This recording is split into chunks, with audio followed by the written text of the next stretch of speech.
Today is an introduction to predicate logic, also called quantificational logic, and we can now explain things we couldn't explain before. For instance, here is a nice classic proof. All men are mortal. Socrates is a man. Therefore, we want to claim that Socrates is immortal. Now, there are some problems in propositional logic with this proof. Because what we have to say, all men are mortal, this is a single proposition, which we would probably call M. And now we want to say Socrates is a man, which is S, and we want to prove Socrates is immortal, which I guess we could call I, but there's no relationship between M and S that get to I. So what do? Well, we introduce these things called predicates. And predicates are properties. That is what they are. So if we pick an object, let's call our object X. It's some random object we don't know. And we're going to have this sentence here, dogs are blue. Now, if we take an object and we want to capture the fact that dogs are blue with that object, this object is going to have the property of being a dog, and it's also going to have the property of being blue. So we can say that this X is a blue dog. So this is what we mean by predicates. So when we take this example, all men are mortal, Socrates is a man, therefore Socrates is immortal, what we can say is that we have this random object X that has the property of being a man and has the property of being immortal. I totally wrote Socrates is immortal. Therefore Socrates is immortal. That's great. I wonder if anyone caught that. So now what we have is we say, okay, well, Socrates is a man, so we can write S, which is a man. Now what I should write is brackets here. That if X is a man, then X is mortal. So we have this concept here that S is a man, therefore we can also claim that S is mortal. I didn't write this out properly yet because I want to introduce the syntax first before writing out the formal equations. But this is the main idea. We can now break this argument up, our propositions, into arguments about properties. And we can extend properties. So, let's talk about the syntax of formal logic. For predicates, which are our properties, we will use capital letters. So A, B, C, all the way to Z, and we might even use A prime all the way to Z prime. This is why I don't like using capital letters for sentences, because in predicates, that's what we use for predicates universally. This is a universal thing. As far as terms are our abstract idea of an object. So we have constants, which will be A, B, C, all the way up to probably T. I would say up to T is good. And our variables are going to be X, Y, Z, and occasionally we use W, U, and V. So when we talk about specific properties, like when we said Socrates, for example, he would be a term, he would be a constant, he is not going to change. But when we talk about our variables here, what we just mean is some generic object. We don't know which one it is, it's just some generic object that we haven't assigned any specifics to. We also have some connectives in our logic, which are the same as before. We have a negation, or, and, a conditional. In fact, we also have the biconditional in here if we want to include it. And now we have something new called quantifiers. And these are this upside down A, which stands for all, and we have this backwards E, which means exists. So, if we want to say all X, we write upside down A with an X. If we want to say there exists an X, we can write backwards E of an X. If we want to say all dogs are blue, this is not correct logic, but if we want to understand how to use this new notation and what it means as an example, all dogs, you can say all dogs, that's what the upside down means, are blue. And if you wanted to say some dogs are blue, you can write this backwards E. Dogs are blue. So I guess a good thing would be some. That is a very good description of the existential. Of course, this is not right. This is just a substitute, just to see exactly how you would use this. Alright, let's talk about the universal quantifier, the upside down A. Now, how do we talk about the sentence all dogs are blue in our syntax? Well, we have to formalize some terms. So each predicate is going to be paired up with a variable, kind of like an argument structure.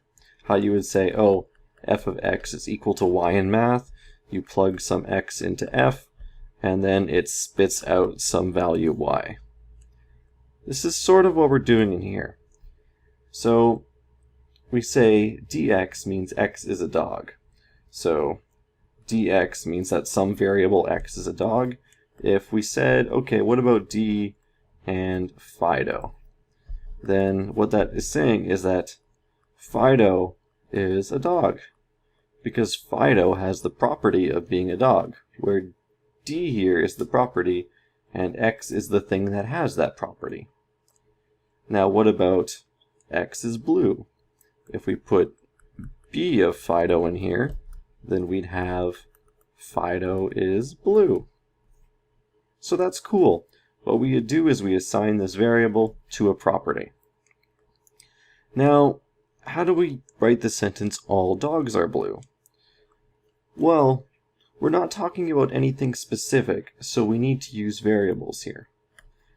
So, first of all, we have all, so we need to write this upside down A. But what we want to say is all of some random or generic variable x. And now we want to say for all x, if x is a dog, then x is blue. So this might be a little bit confusing, but we're taking an abstraction here. We're saying in this universe, if we pick a point x, so this is our lovely little universe right here. If we pick a point x, and this x happens to be a dog, then we also know that it's going to be blue as well. And it doesn't matter which x you pick in here. If it is a dog, then it's going to be blue. And this means that all dogs are blue. Because if you picked an x and it was a dog, and it wasn't blue, then it would be false, because we would have the antecedent being true and the consequent being false. And we can't have that. So if the antecedent is true, then we guarantee that this consequent is true. And that's what it means. So let's do a little bit more complicated example. All men like cake and pie. Well, the first part is fairly straightforward. For all x, if x is a man, and then we always use the arrow when we do universal quantifiers. I will explain this in a couple slides, don't worry. All men like cake and pie. Well, we have this new verb here that takes two variables. So when we write LXY, this translates as x likes y. In fact, you can kind of write this as a function of likes comma xy. So we can think of men like cake. Well, x is a man, so for liking, x is going to like cake, which we've listed as C. We don't need the property of x being a cake here, because we're talking about one specific thing, so we don't need to write in Cx where x is a cake. We just take it as, oh, this occurrence is just cake. It is a constant. So we have all x. If x is a man, then x, this man, likes cake. And x also likes p. So we can write a sentence like this. For all x, if x is a man, then x likes cake and x likes p. So this notation is something you have to get used to, but remember, we're assigning property to these variables, and these properties will stick with the variable until the variable gets outside the scope of this quantifier, which we'll talk about a little bit later. Now we're going to do the same sentences with the existential quantifier. So before we had all dogs are blue, which was for all x, if x is a dog, then x is blue. Now we want to say some dog is blue. So we say there exists an x such that x is a dog, but here's the thing that's different. With existential quantifiers, we use and. So x is a dog and x is blue. We're going to go over this in the next slide. But we use an and because there are some things that are just blue, and there are some things that are just dogs, and there are also things that are dogs that are blue. So we don't want to say that if x is a dog, then x is blue, because that would mean you can't have a dog that isn't blue. But if we say some dog is blue, there's also clearly going to be dogs that are black, dogs that are red, dogs that are gray, and we don't want to have to capture all of those and have contradictions with our logic. So let's try some men like cake and pie. Okay, this is the same thing as before. We say there exists an x such that x is a man, okay, and this x likes cake and this x likes pie.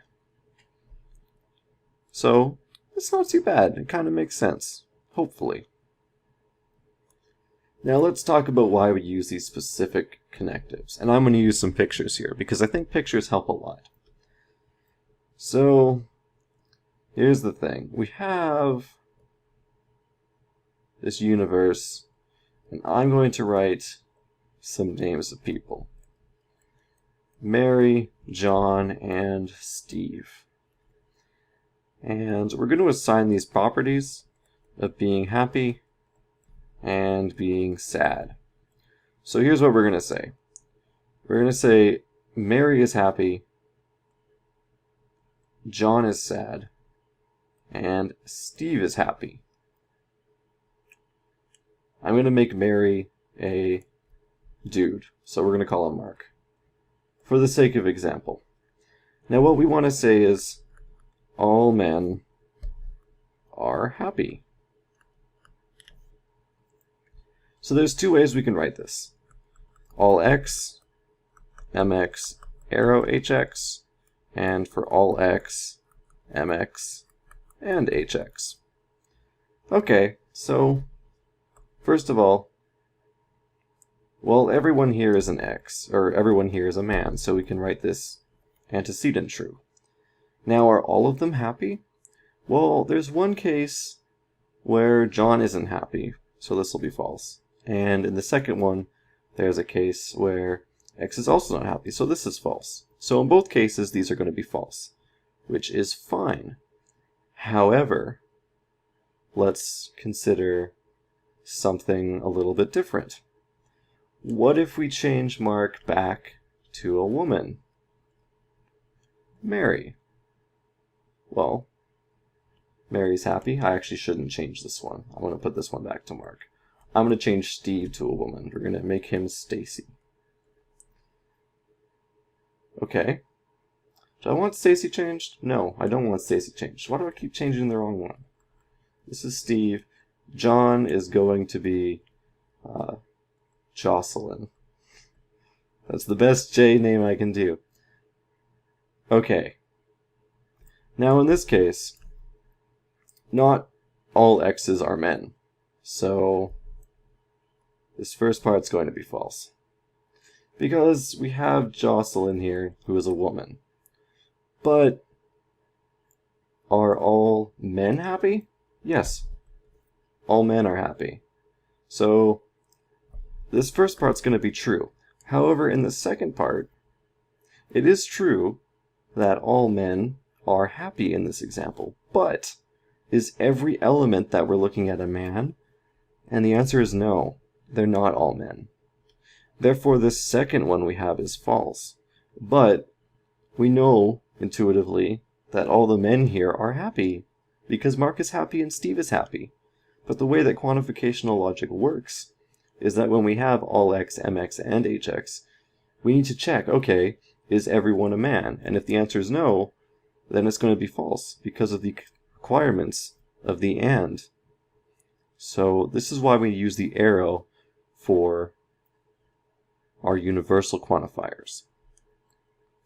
Let's do the same thing, but let's take a look with the existential. Okay, let's copy and paste that. And we want to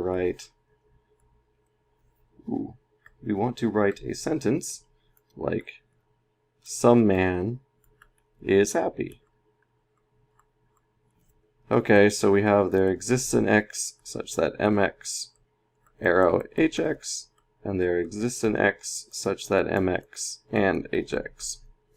Okay, well, in our second example, it's clear that yes, there is some person who's a man, and there is some person that is a man that is happy. Okay, perfect. The bottom one is fine. However, the top one, okay, x is a man. Yes, there is some person who's a man and happy. So this also equals 1. So both of them are good. Now what we can do is we can say, okay, well, let's make Mark into Mary, and let's make Steve into Stacy. Now we have a problem here. Now what do you think the problem's going to be? For there exists an x. There is no x that is a man. So this first part, x is a man, is going to be false. Now in the first case here, this means automatically that this first formalization we have is going to be true. But we know this is wrong. This can't be true, because there is no happy man in our world here. But what we're saying is that there is some happy man. And we have a formal proof here that says there is some happy man, even though we know for sure, based on this picture and the world we have defined, that there is no happy man. So does this bottom one do it right? And well, it says, is there an x that is happy? Of course there's an x that's happy, that's fine. But because of the requirements of the AND operator here, we know that this sentence is false. And that's what we want. We want this to match our intuition. So we have now explained why for all x we use the arrow, and for the existential we use the AND operator when linking the first and subsequent terms. So that was intro to predicate logic. Next time we're going to talk a little bit more about the formal system, and I believe we're going to cover a couple more translations. So get ready to talk about variables. We're going to go more in depth.